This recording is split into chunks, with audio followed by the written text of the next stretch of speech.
Good evening. I'm Andrew Perchuk. I'm the Deputy Director of the Getty Research Institute, and I'm very pleased to welcome everyone to the 4th annual GRI Council Lecture. This series presents internationally recognized art historians in the broad range of the discipline, both geographically and chronologically. And this year, we are very honored to have Zoe Strother, whose specialty is in African art. This is the most prestigious lecture of the year here at the Research Institute, and the lecture and the accompanying publication are all made possible by the GRI Council. So please join me in welcoming Brian Sweeney, the chair of the GRI Council.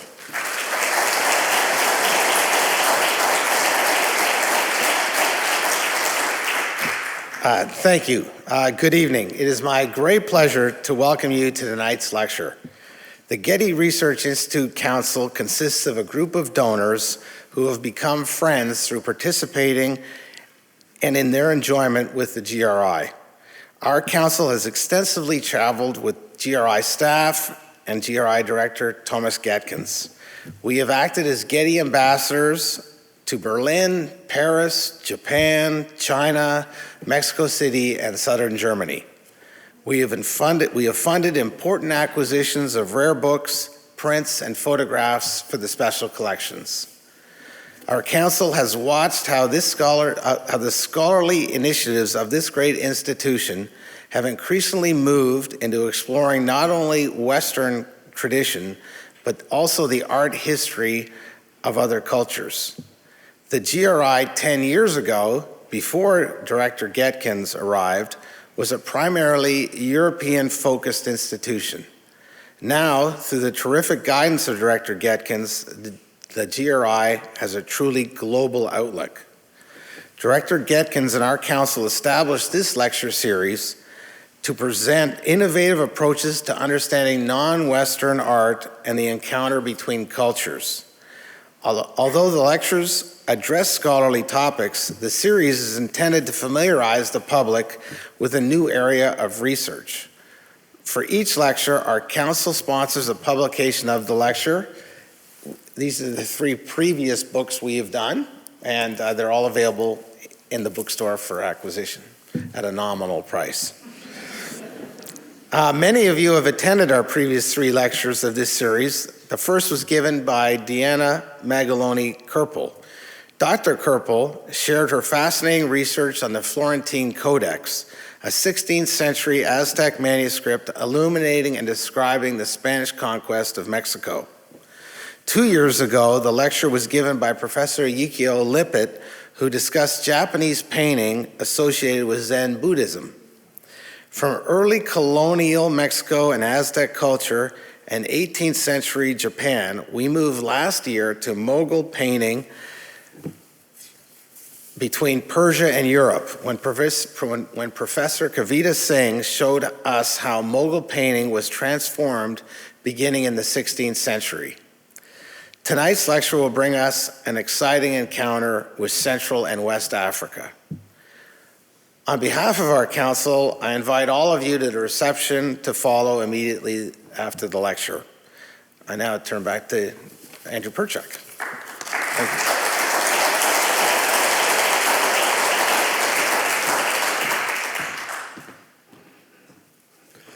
It's a pleasure to introduce Zoe Strother, the Riggio Professor of African Art in the Department of Art History and Archaeology at Columbia University. At the intersection of art history, anthropology, and ethnography, Professor Strother's body of work has been informed by 3 years of field work in the Democratic Republic of the Congo and important research projects in Nigeria and Ethiopia. I first became aware of Professor Strother's work in the early 1990s, and even then it was clear that she was someone who would help redefine our understanding of African art. And some of you may also recognize Professor Strother from her time in Los Angeles teaching African art history at UCLA from 2000 to 2006. Strother received her PhD in the Arts of Africa from Yale University and developed her award-winning dissertation into an award-winning book, Inventing Masks, Agency and History in the Art of the Central Pende, which was published in 1999. This groundbreaking study on Pende masquerade upended Western paradigms by demonstrating that the Pende masks we may view in museums cannot be considered in isolation, nor can they be considered traditional or the bearers of static meaning. Instead, these masks are part of the Pende society's dynamic tradition of invention and evidence the many genres of mass performance that Pende audiences have diachronically shaped over time and across regions.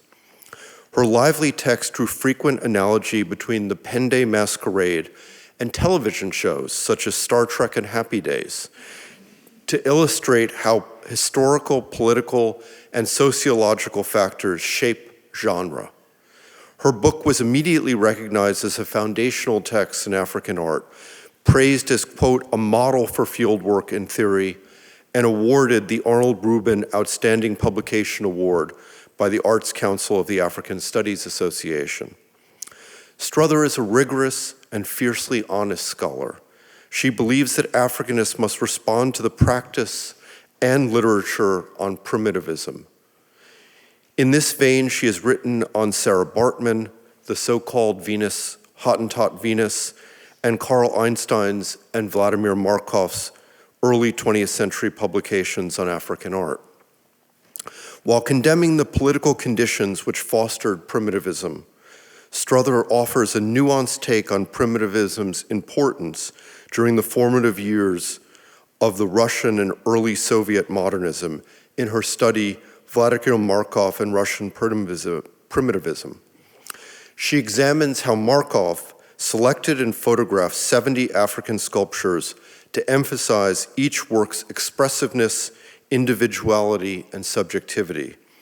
The young Latvian art critic stressed the inventiveness and creativity of African artists, and in doing so, Strother argues, provides a counter discourse to the primitivism of the modernist project. In her latest book, Humor and Violence, Seeing Europeans in Central African Art, which was just published this year by Indiana University Press, Strother examines the portrayal of Europeans in Central African art to unpack the dialectical relationship between humor and violence in what critics have hailed as a superb, perceptive, nuanced, and sensitive volume.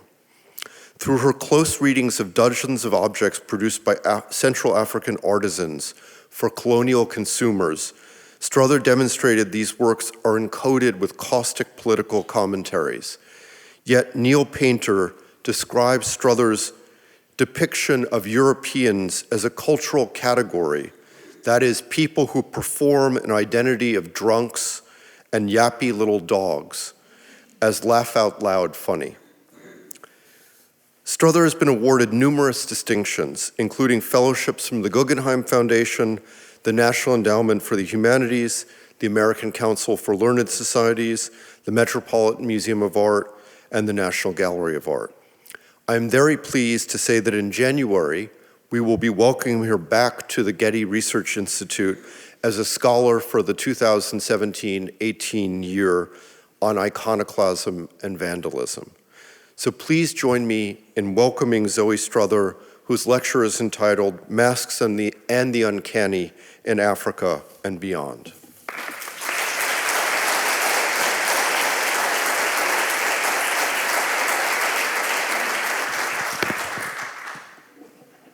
It is a great honor to receive this invitation from the GRI Council to speak about masks and masquerade, one of my intellectual passions, and at such an auspicious moment as we prepare ourselves for Halloween. And what I wish to examine today, in fact, is why masquerades are so beguiling to audiences. But first, I must thank Andrew Perchuk, Kim Richter, Chelsea Larkin, and Lisa Homan for their invaluable assistance. Hans Belting describes the mask as the most brilliant invention that ever occurred in the making of images for all the wrong reasons.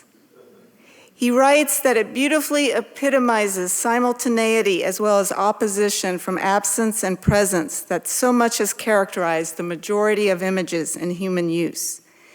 The mask exposes a new and permanent face by hiding another face whose absence is needed to create this new presence.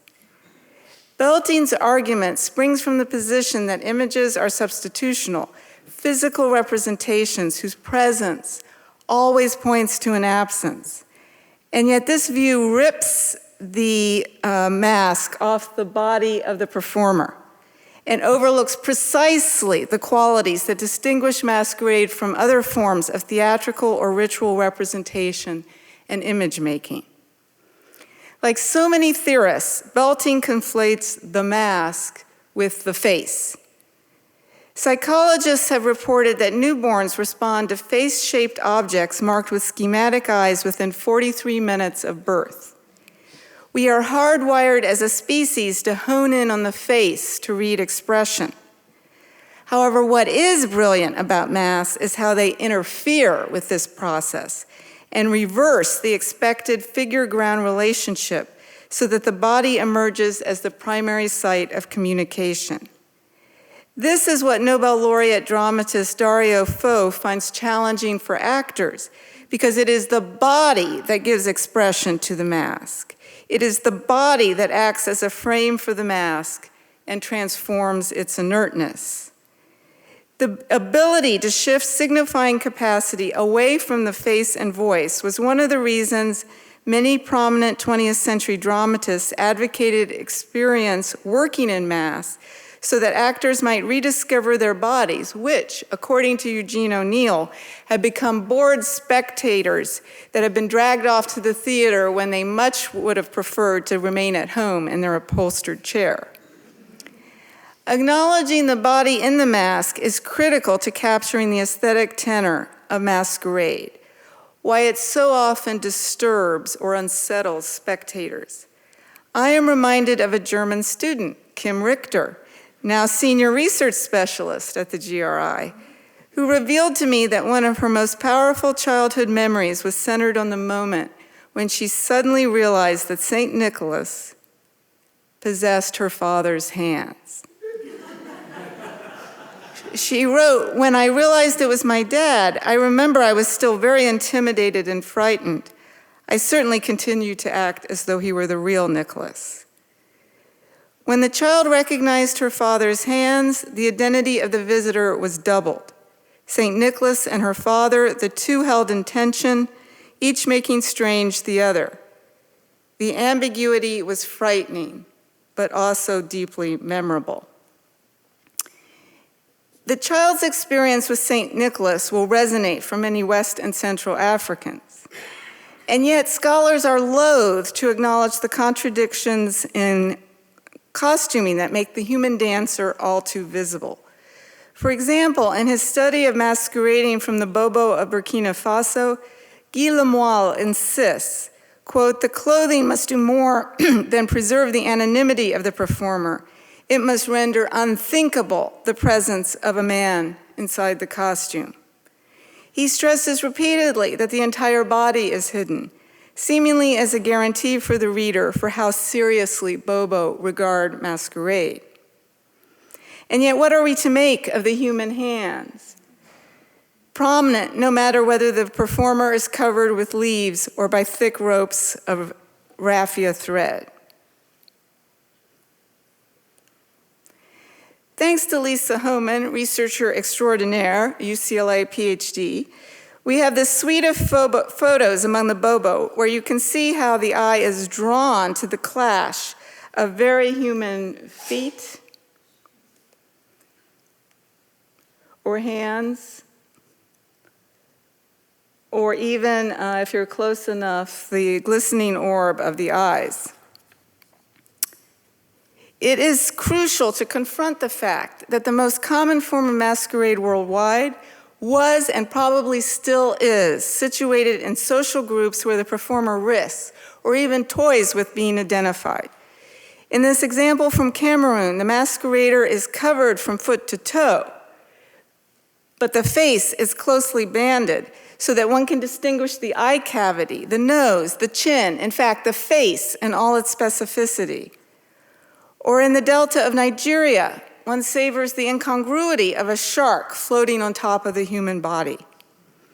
Again, the body is entirely clothed, but the walk is personalized, loose and limber, stamped with the imprint of an individual personality, not to mention his bare feet. This kind of masquerade-like photography has its punctum, if we may borrow a helpful term from Roland Barthes, when the specter's reverie and absorption in the color, the spectacle, the performance is punctuated by a sudden awareness of the body of the performer. Maybe the hand or style of movement belongs to a father, a brother, or is just irrevocably human. Observation of the detail acts on a particular spectator's subjectivity and changes the experience irrevocably. In terms of masquerade, should we attribute the change in perception to a failure in disguise, as Lemoyle seems to suggest, or on the contrary, does it point to the power of masquerade for the audience? So this footage is from Henri Boutiot, who's done remarkable work over 7 years with the Guro of Côte d'Ivoire in West Africa. Sorry about that. Okay, so you see the mask is arriving here. And what I want to show you is that rather than hide or substitute one face for another, as Belty maintains, masks frequently draw attention to the artificiality of the relationship of face and body. Here, the dancer is going to salute the people who make the masquerade possible, the sponsors, also important guests. And one theorist has even noted that the mystery of the mask, in fact, relates to the fact that it joins a face to a body with which it does not have a natural relationship. So you'll notice here these very human legs, this explosion of raffia from the forest. You'll eventually get a view of the headpiece, which is a composite with a crocodile, an antelope, and a bird. You'll notice eventually the white gloves of Michael Jackson that have been brought into the performance to show the finesse. Now he is saluting also his supporters because these are fierce competitions. A mother comes with a death shroud to the performance to say, "Don't come home unless you win." It is serious. And so he's, now notice how he's struggling to breathe. It's hot. This is one of the themes that dancers talk about. To get what you'll see is a very high aerobic explosion of dance. You have to be ready to go. First you go, it's getting serious. You first go, you thank the drummers for making it all possible. Give a little glimpse of what's to come.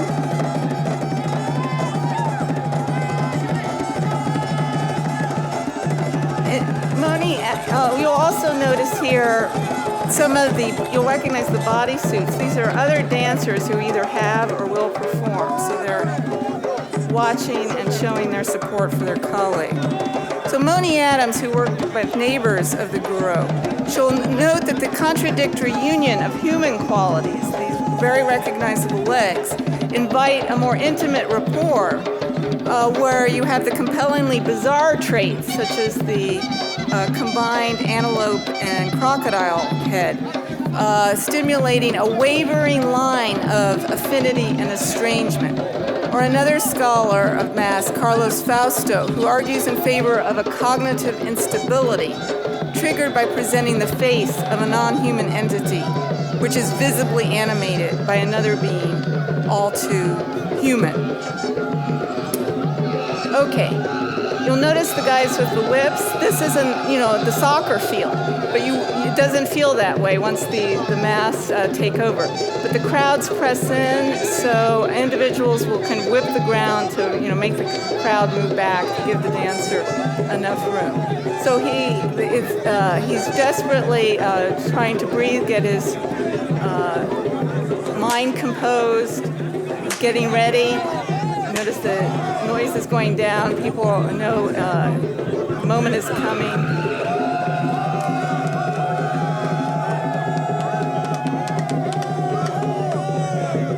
Ready? Okay. See those gloves? The finesse of Michael Jackson? Go!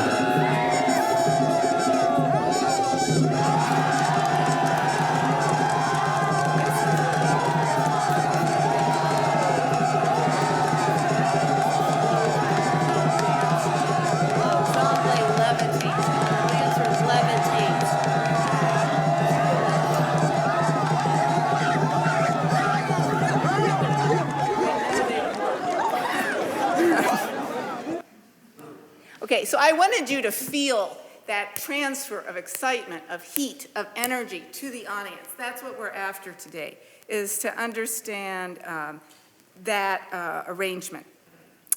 So as a caution, it's wise to note that masks in Africa do not always have faces. Oh, thank you. Masks in Africa do not always have faces, and when they do, the carved face may be displaced to another part of the body. Notwithstanding, hints of human form will periodically punctuate or disrupt the outward manifestation. In a still photo, you can be taken in by the mystery of the apparition, and it's not obvious if or how it is motorized. But during the performance, its absolute strangeness is enhanced by the shock when the illusion is broken and when you get a peek of the feet. Rather than insist on absence, the overshadowing of one body or face or identity by another, I argue that the uncanny effects of doubling are what make masquerade, particularly in Africa, a powerful instrument on both the ritual and aesthetic plane.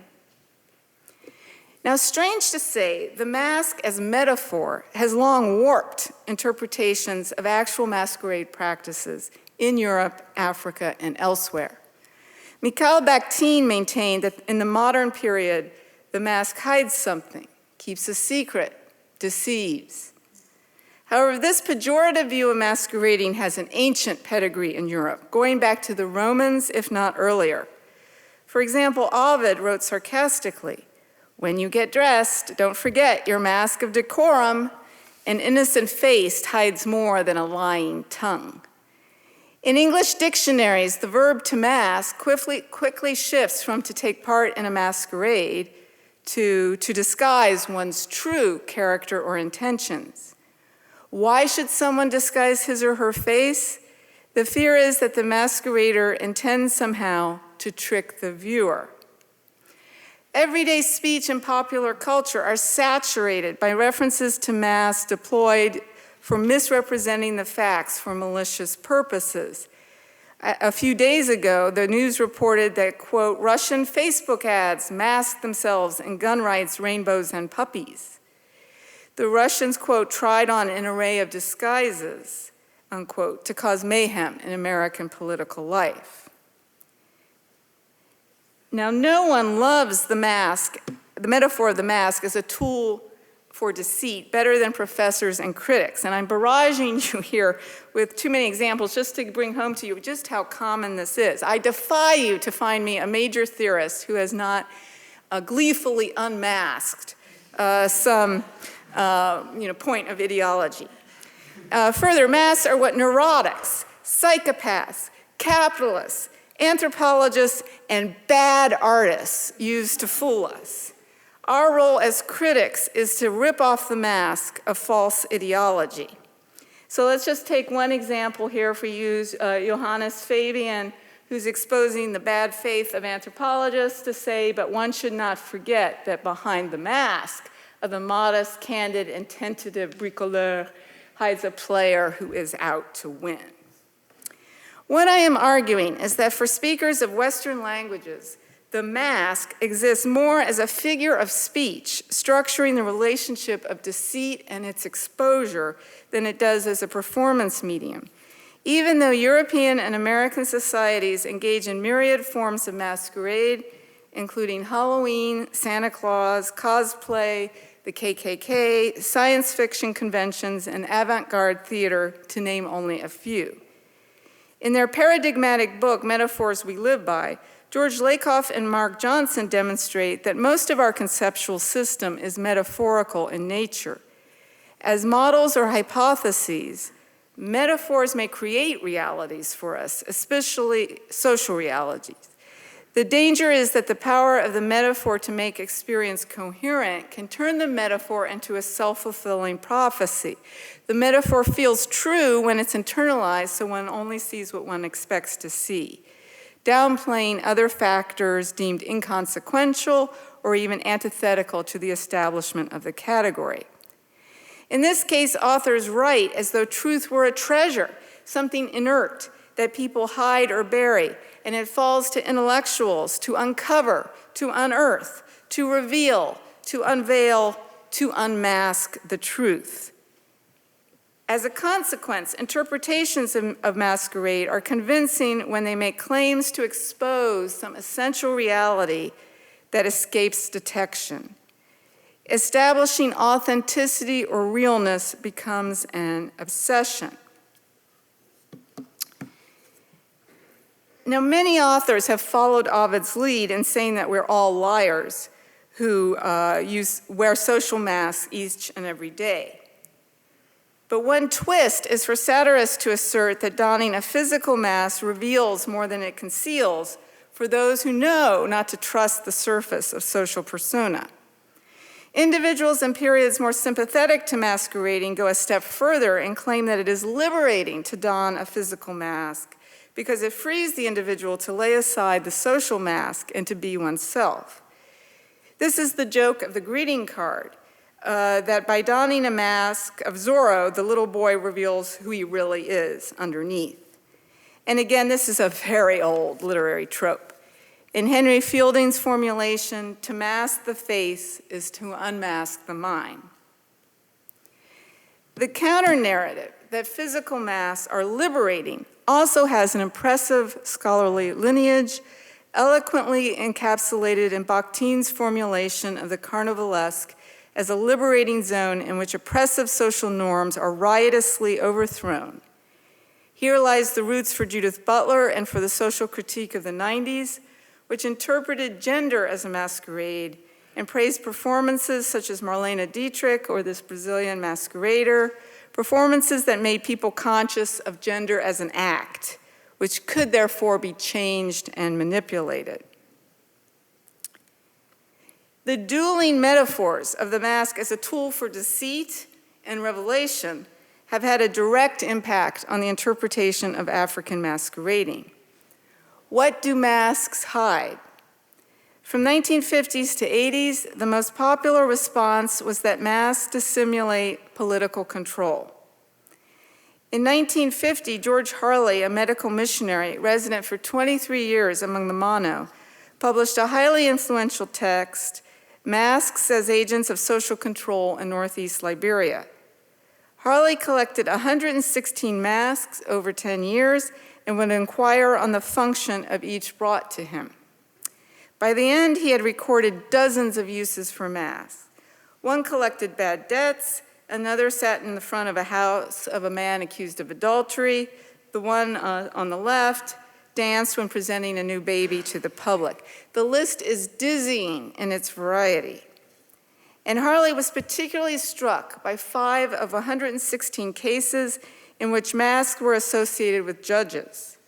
In his view, in these face-to-face communities, the living displaced responsibility for judgments that might provoke feelings of resentment onto ancestral spirits.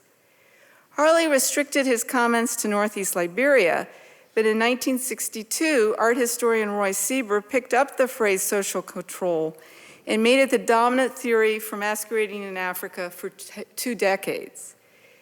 Extrapolating from 4 cases, he concluded that nearly every African mask functioned within a value context relating in some degree to the control of human actions. But you will guess what happened. If one scholar depicts masks hiding, the next will stress what they reveal. Returning to this material in 1986, M.C. Jadrej flipped the terms and argued that the judges' masks exposed far more than they disguised. In his words, they do not conceal or mask the locus of political authority, but on the contrary, serve to identify precisely those with authority. He makes the point that in 3 of Harley's examples, the judges laid the mask beside them as an emblem of office. In another case, the judges were dressed by the elders and appeared only in front of those very same elders. Judge argues that far from dissimulating who was in control, ownership of the big mass reinforced the authority of particular chiefs. Other scholars have engaged in the same conceptual play. Simon Ottenberg argued that the Igbo conceal the forms of the dancers in order to reveal gossip and expose secrets. Walter Van Beek countered Germaine Dieterlin's representations of Dogon masks, obscuring cryptic references to the myths of creation, by insisting that no, the crucial element lies in the relation between men and women. He was struck by the paradox that so many of the male performers appear bare-chested with the breasts, hairstyles, and jewelry of young girls, while real women are systematically bullied and kept at a distance. For Van Beek, what the masks attempt to hide, and therefore reveal to the canny interpreter, is men's envy of women's reproductive abilities. Now, historian of religion Henri Pernet documented a significant shift in European mask literature around 1900, when a fascination emerged with the psychology of the masquerader. Inspired by psychoanalysis and a growing literature on totemism, theorists began to argue that the mask was an instrument of ecstasy that allows an individual to become something new and different. In this formulation, the mask not only liberates its porter from the lies of daily life, it achieves a fundamental transformation of being. Already in 1915, Carl Einstein wrote in Negerplastik that all individuality is annihilated for the masquerader and that the frozen faces of masks convey a fixed ecstasy. In 1931, Lucien Levy-Bruhl, the notorious philosopher of the, quote, primitive mind, emphasized the realness of transformation in order to disentangle masks from deceit.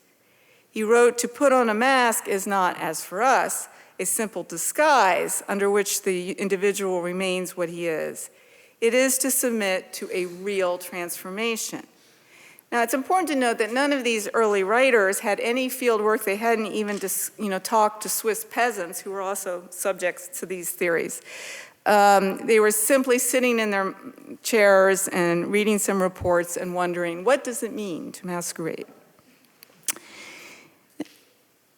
Now, these early authors relied on the supposed beliefs of supposedly simple people to guarantee the authenticity of the mask. But in mid-century, writers turned more literal, and they turned to the phenomenon of spirit possession. Georges Bureau was a key figure. His treatise Les Masques won an important prize in 1948, and its literary style captured a distinguished readership, including André Breton. Bureau imagined, and this is another guy in his armchair, he imagined that the masquerader undergoing a complete metamorphosis. Quote, "The individual no longer knows himself. A monstrous cry escapes his throat, the cry of a beast or a god, a superhuman outcry, a pure emanation of battle force, of creative passion, of boundless magic power by which he believes himself, by which he is, in this moment, possessed." And his ecstatic vision captured a host of leading dramatists to the point where Roland Barthes felt the need to lampoon this mid-century enthusiasm in his 1958 essay, The Myth of the Possessed Actor.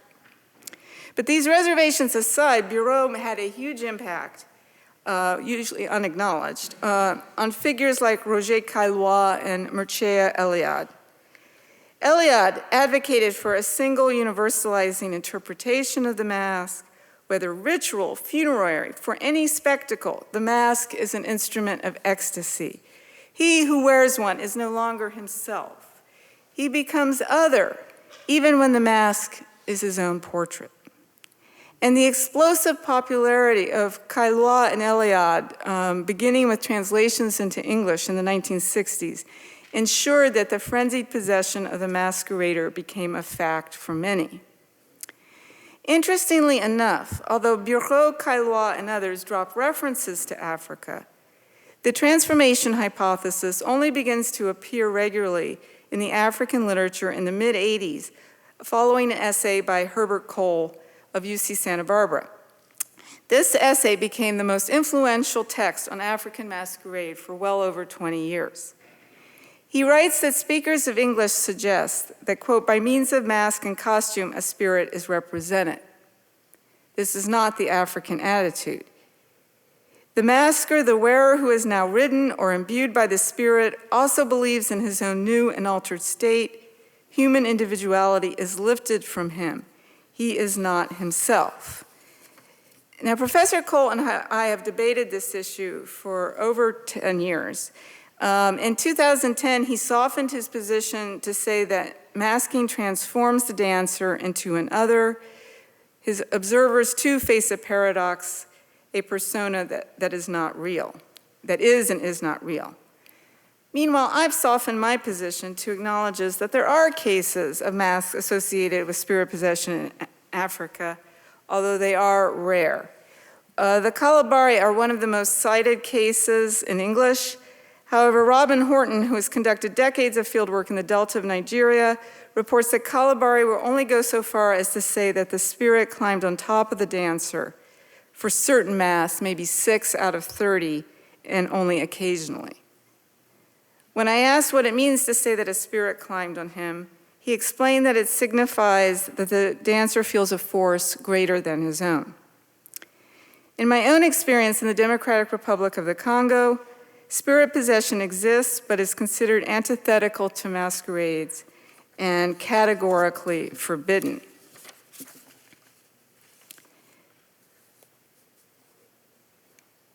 So I follow Carlos Fausto here in setting aside the problem of belief, which is too easily confused with doctrine in monotheistic religions. Do masks lie or do they reveal? Does the dancer believe in his own transformation? What's at stake here is that we've lost sight of the audience.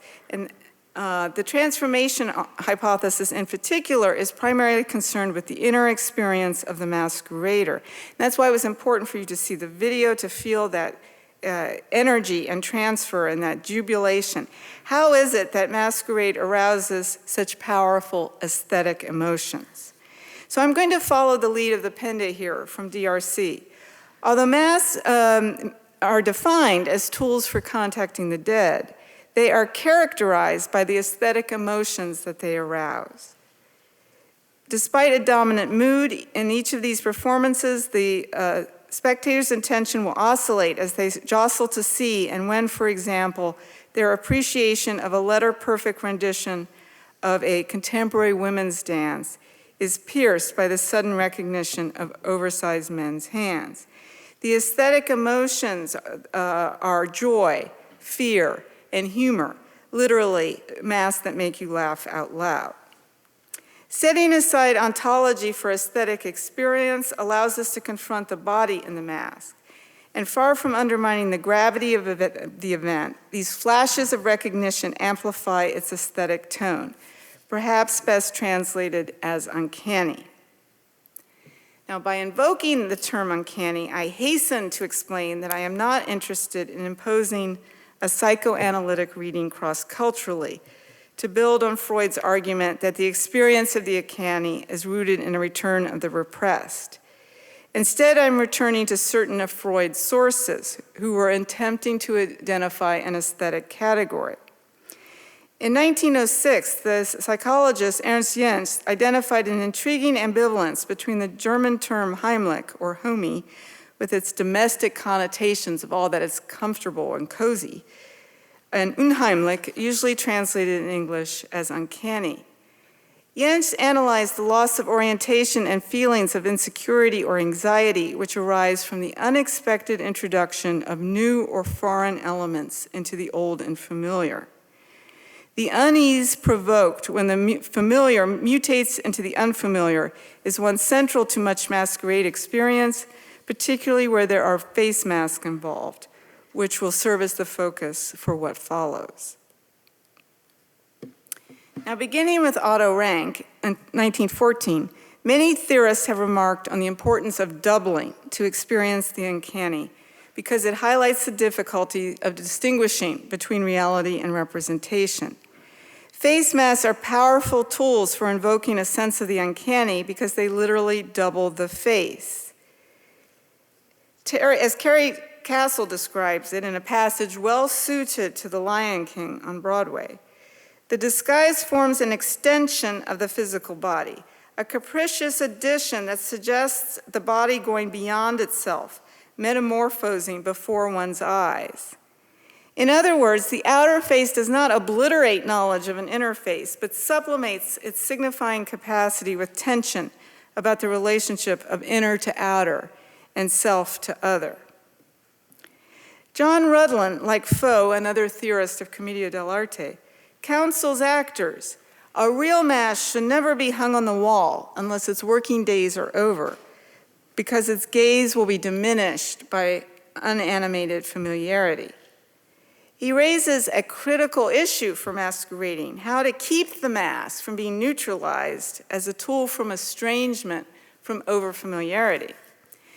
The most common technique is to shroud the mask in long periods of invisibility. Indeed, it's not uncommon in Africa for masks to appear for no more than a couple of minutes at any single event. An alternative means to maintain the aura of masks is to make them unpredictable, especially if they perform for long periods. Elizabeth Cameron recorded fascinating evidence for this strategy in Zambia, in a society where only men masquerade. She noted that women not only privately identified the performers, but they also interacted very differently with the masqueraders depending on their kinship relationships, whether the dancer was a brother, paternal cousin, or lover. From time to time, for fear that the women had domesticated the mask, the men in the community would hire an outsider to come dance who would not be inhibited by such relationships. If the woman didn't figure out quickly enough that a substitution had taken place, she risked being struck by a switch, punished for approaching too closely. Now think about that woman's experience. She knows who it is, or does she? There's the moment of doubt, and then she realizes that he is probably not who she thought. He is both lover and not lover, both brother and not brother. And this woman's experience, observed by other women, reintroduces doubts for them too.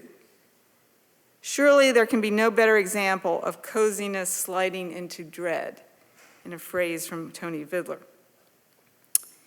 Now, it's important to stress that there is no timeless state of uncanniness, but rather a necessary oscillation between the familiar and unfamiliar.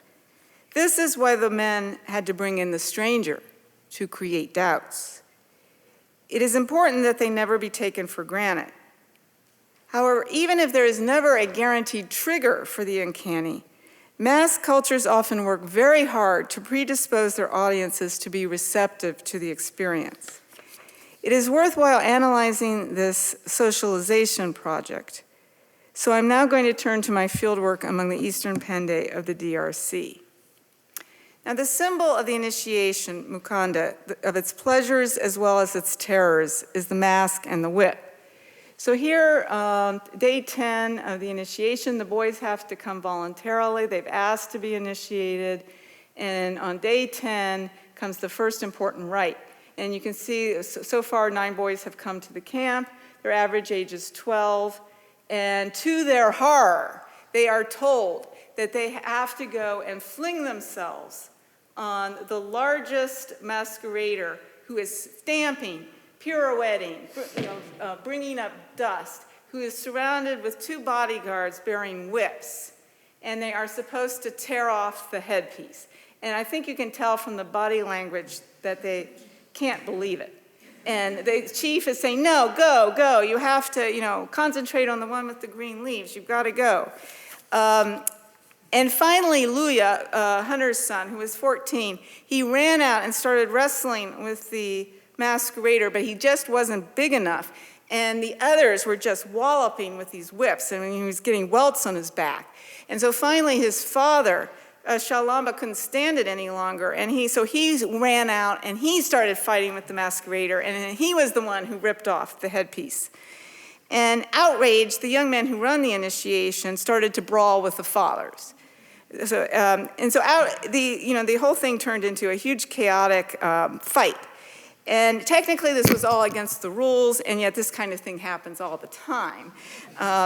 Because this is the meet time when adolescents bond with their fathers, who are always hovering in the background, casting a protective eye on things.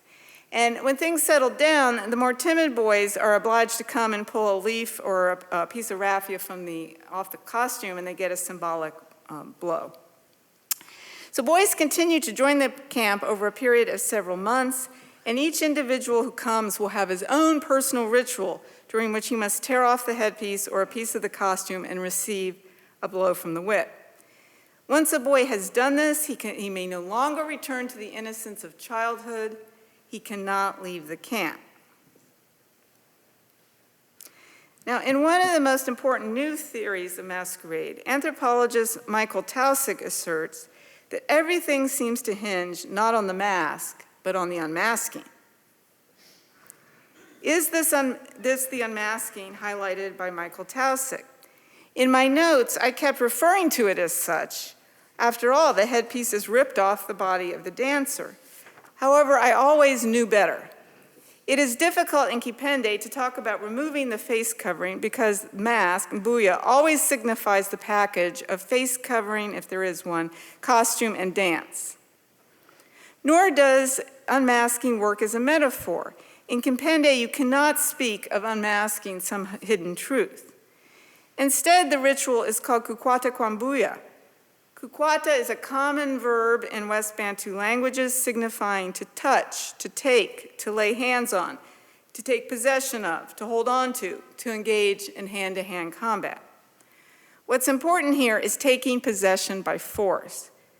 Boys go voluntarily to Mukanda, and it shows that they're ready to be men if they're ready to wrestle with and lay hands on the masks. During the initiation, masqueraders erupt daily from the tall grass into the village. They carry switches and cut from branches which can draw blood.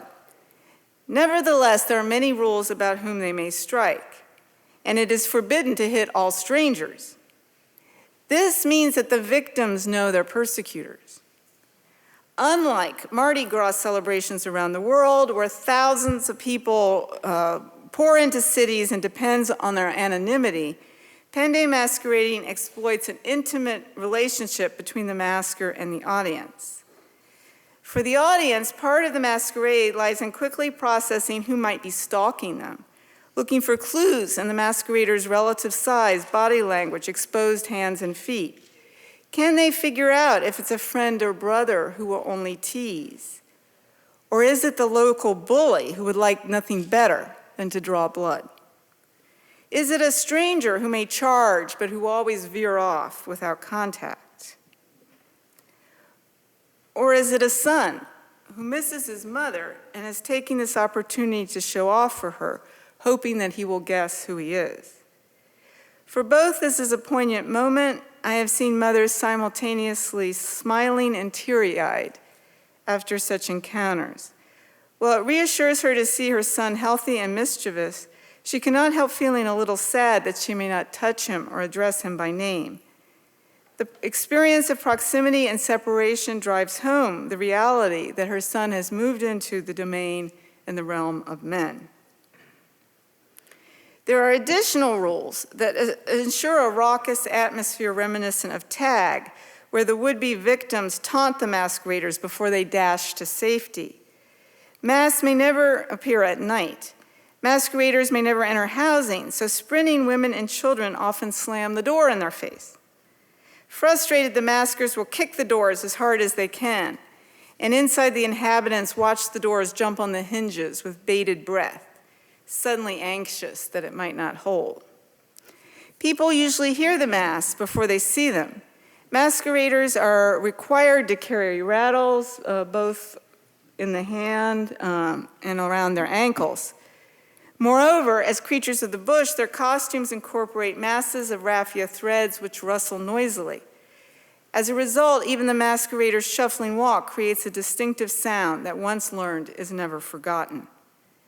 Since it is difficult to take anyone unaware, masks must resort to cunning. They like to hide behind buildings or shrubs to ambush their prey, but it is rare for them to be able to surprise their target. Now, the sensation of hearing masks before being able to locate them is an important feature of masquerading experience. It heightens the viewer's sense of vulnerability. It is always an eerie sensation to feel that someone is watching you, someone you cannot see, only the more so when you know that the observer carries a whip. The introduction of ambiguity, when children dream of masks, they are always nightmares. And for adults, that telltale rattle reawakens momentarily the flexes of childhood, even as they walk on a sunny path. Now, the introduction of ambiguity into the perception of space is a privileged trigger for the uncanny. Tony Vidler has emphasized that European literature is dominated by the spatial experience of the uncanny, where the home becomes estranged and increasingly threatening. Vidler's emphasis on the spatial experience of the uncanny is particularly relevant here. Masks are matchless in their ability to transform the most banal of public spaces into an oniric world outside of time, where the rules no longer apply. There's no need to build a cathedral to create an otherworldly experience, and you saw that in the Zombie movie where the soccer field was so transformed. Bring in the mask, and suddenly the familiar space becomes strange in its unfamiliarity. And it's the special ability of face masks to destabilize domestic spaces which account for their widespread use in initiation rituals. But among Pendé, initiation masks set the rich stage for the reception of other masks, which rarely chase and which arouse very different aesthetic emotions. During village masquerades, the organizers rip public space out of the real world in order to suggest an invisible world to which the living often can be oblivious. Older practitioners described how, when everything had been prepared correctly, when disputes in the community were settled, when the dead were invited as they should be, when the audiences participated with a full heart, you can see there's a long list of things that have to be in order. If that's done, the moment would come when you could sense the invisible dancing alongside, the visible dead dancing alongside. And there was this moment when Kina Ndusu on the right turned to me and with real radiance in her face asked me, "Do you feel them? They're here." In this case, masks most definitely do not represent the dead. They do not embody the dead, although that is what you sell children. But they create an ambiance in which the sensitive viewer experiences the eerie sensation of invisible beings manifesting in the sunshine of the village square. And unexpectedly, this encounter, structured as it is carefully, temporally, and spatially, produces not dread, but joy. Freud articulated his theory of the uncanny through a reading of ETA Hoffmann's story, The Sandman, where the word never appears. However, Hoffmann offered his own insightful interpretation in another story called The Uncanny Guest. On an autumn night, a merry party is gathered around a table when a shiver suddenly passed through them. As they analyze the sensation that they shared, they describe it as a delicious shiveriness, experienced with the sudden perception of a strange mystic dream world to which they had been blind. Nothing can be guaranteed to produce such a sensation, but certain conditions render the subject predisposed, as Hoffmann terms it. Above all, the subject must be in a position of safety. This is why the home looms so large in German terminology. And yet, one only experiences safety when one knows that danger looms. And again, think of tag and how being able to run to home base emboldens the child to experience risk as pleasure. The hostess of the party proposes that such emotions emerge from a regression into childhood, and the group ends up agreeing that the uncanny is experienced as an echo of strings, first sounded in childhood. And this is why the sensation feels familiar, like a memory that cannot quite be recalled. In Cameroon, Nicholas Argenti speaks of the alluring danger of lineage masquerades. As he describes it at a memorial service, it is into this packed and teeming environment that the masquerade suddenly bursts forth, producing a breathtaking explosion of sound and movement. Masquerades are known to be medicinally potent and dangerous, and their dance is electrifying in its display of barely contained energy. But they are also felt to be beautiful and attractive, cool and fertile. During the performance, the crowd does not merely spectate, it joins in a heady dialectic of pleasure and fear, proximity and avoidance, seduction and revulsion. Although these performances are eagerly anticipated, even scheduled, Oku people describe their aesthetic effect as one of surprise. My mouth dried up, a phrase which not only highlights the loss of words which result from amazement or wonder, but that also points to the lack of saliva that accompanies fear. Argenti concludes that the experience of dry mouth incorporates the sensation of the presence of the unknown. The surprise invoked emerges from proximity to the unfathomable. Dry mouth is a compound of fear and attraction. So Freud and the philosophers emphasize the frightening aspect of the uncanny. Freud speaks of what arouses dread and horror. But the artists are well aware of its pleasures, which ETA Hoffmann describes so eloquently as delicious shiveriness. By doubling faces and holding in dynamic tension the human, non-human, the known and unknown, Pende, Goro, and Oku performers reveal that the sudden brush with the unfathomable can be one of joy, although the management of fear is fundamentally constitutive. Thank you.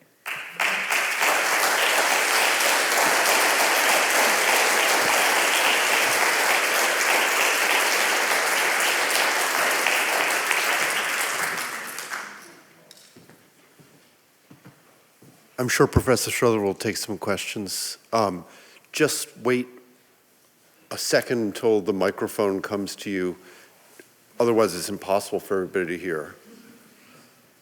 Could you comment on masks that are of animal? I notice in the right margin there is a Cameroonian, looks like a combination of a cow's head and something else. Could you speak a little to the significance of animal type masks? Well, we do know that frequently. Can you speak into the microphone? Oh, sorry. Frequently, you're pointing to a phenomenon. Frequently, these are composites in animal representations, and observers often try to reduce them to what they seem to see as the dominant form. And so in the video, for example, there was that composite of the antelope and the crocodile and the bird. And in those cases, speaking to, piling on metaphors to speak about the qualities of the spirit or character being enacted. So I think it's important to look at their kind of referential capacities that are amplified or supplemented. When you do find, in my experience, when they really are very naturalistic and very close to their models, they most frequently are comedic masks. And, so for example, with Chokwe, that you're actually, joining in hilarity about how pigs behave. But the ones that tend to attract, especially a modernist sensibility, usually have that conflation of characteristics from multiple species.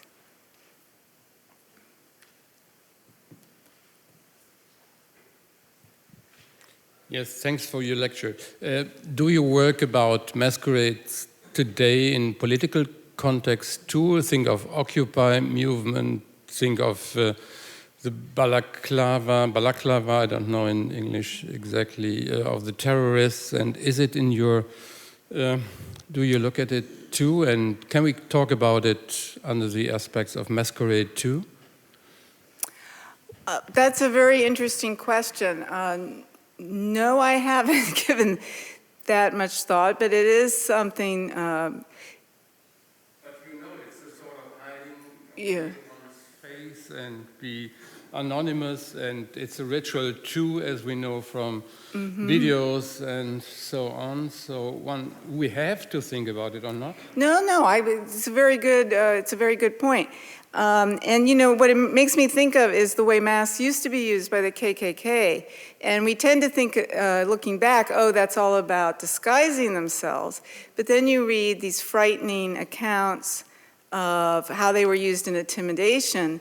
And part, again, of why they were so effective was that people would have an idea of who might or might not belong to the KKK. And so they, again, would be looking for clues in the body size and in the gestures, and who sometimes would recognize an element. So these masks that again are used for intimidation as well as kind of a practical disguise. One wonders also in like the performance setting of some of these horrors, if they're not also trading on that game of, recognized and not being recognized. You allude to the connection between African masquerade and feminist, or how feminism has, and used the term. And I just wondered if you could say a little more that really the big change, at least as I understand it, is from the 50s and 60s idea that women performed a masquerade, and that somehow that masquerade could be taken off and we get to a truer version of ourselves, to a more contemporary idea, which is that whether you were performing for a man or under patriarch, or everything is a masquerade. There is no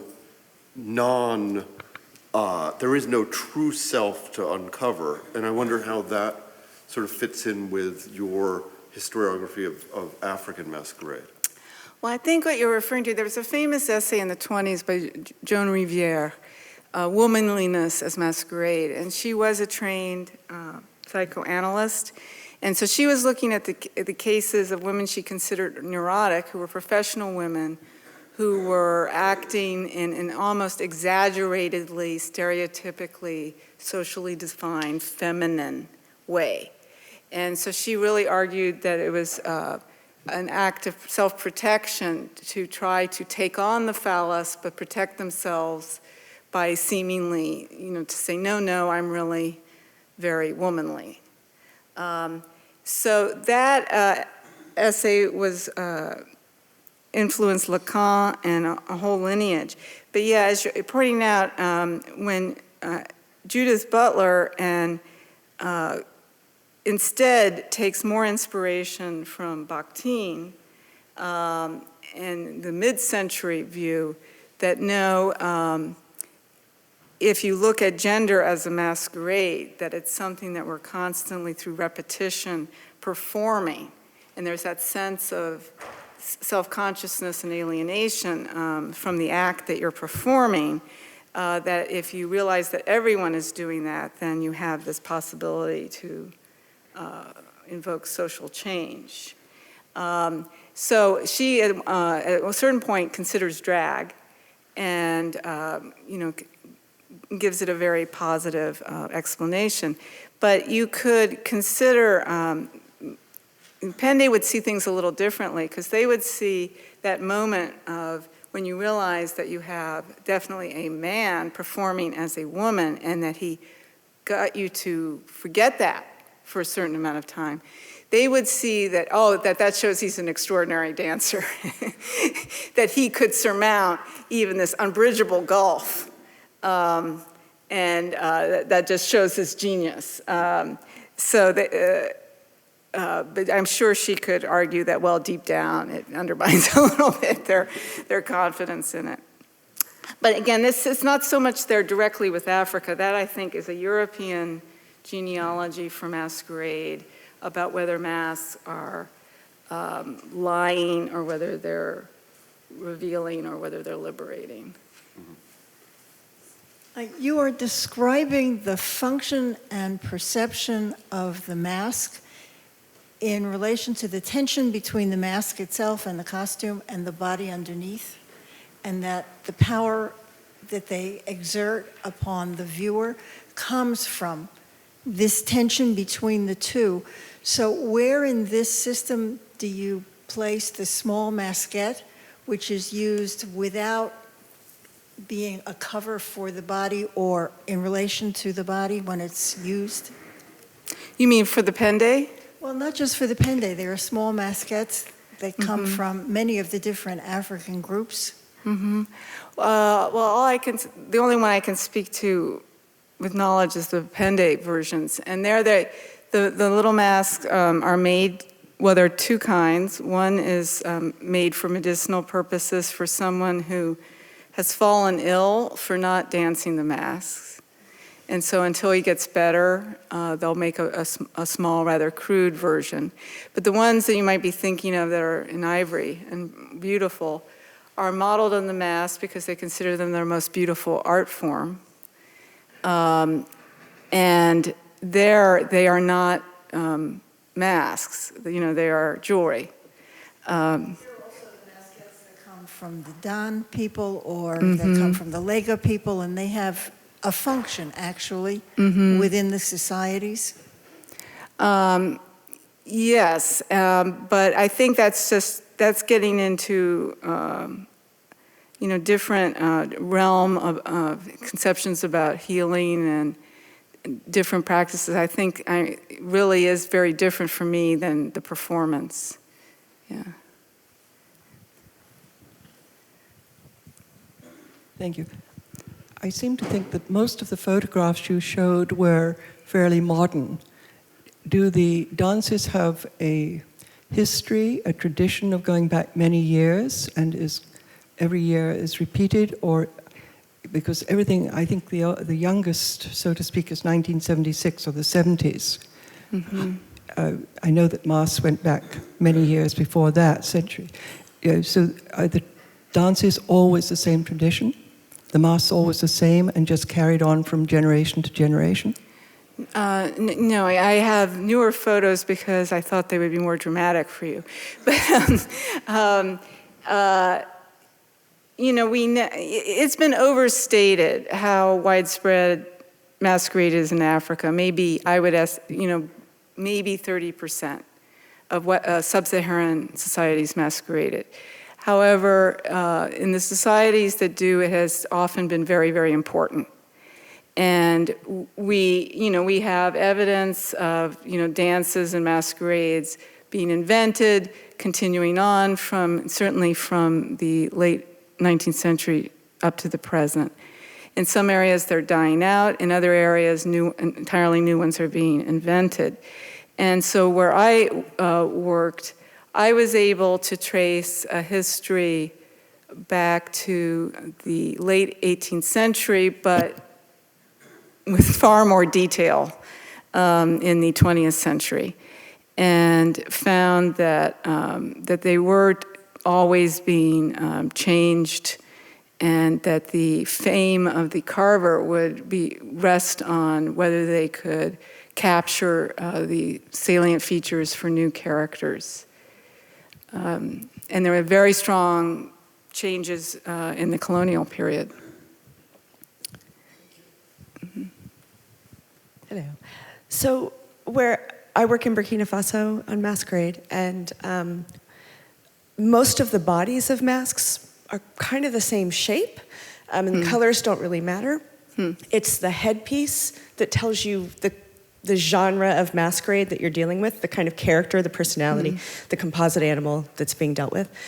And maybe you can talk a little bit about if you know how widespread that is, because I think it would actually support the argument that if the body itself is animated and that is, the human body, and you get flashes of the human body, and that's what's really creating this idea of the uncanny for the viewer, it's the headpiece that tells you, if you're a local viewer, what that mask can do and what its personality is, and then you know better how to deal with it.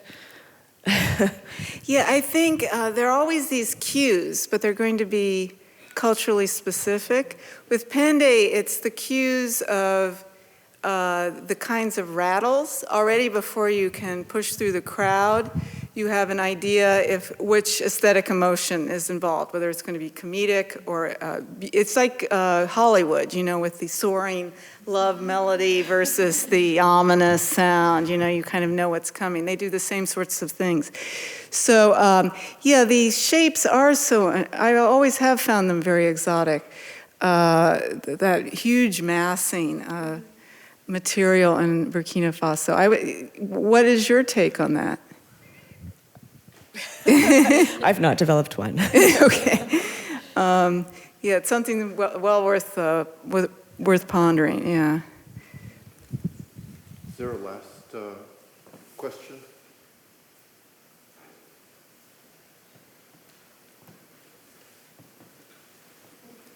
All right, let's continue the conversation then at the reception.